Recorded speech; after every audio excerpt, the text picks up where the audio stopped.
end is the beginning. Final output ஆன mushroom meal maker biryani தான் இங்க போட்டிருக்கோன்னு சொல்றாரு. வாங்க வீடியோக்குள்ள போவோம்.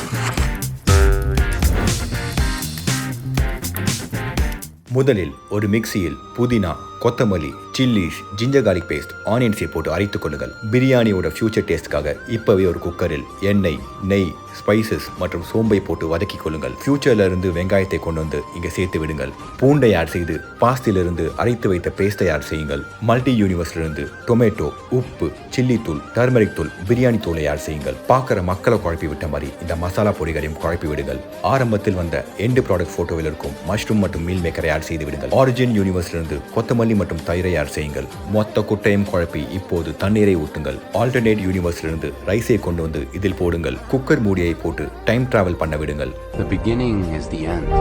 லெமனை பிழிந்தால் இங்கே எண்டான மஷ்ரூம் மீல் மேக்கர் பிரியாணி தான் ஸ்டார்டிங்கில் இருந்தது. நாளை சந்திப்போம். Okay bye.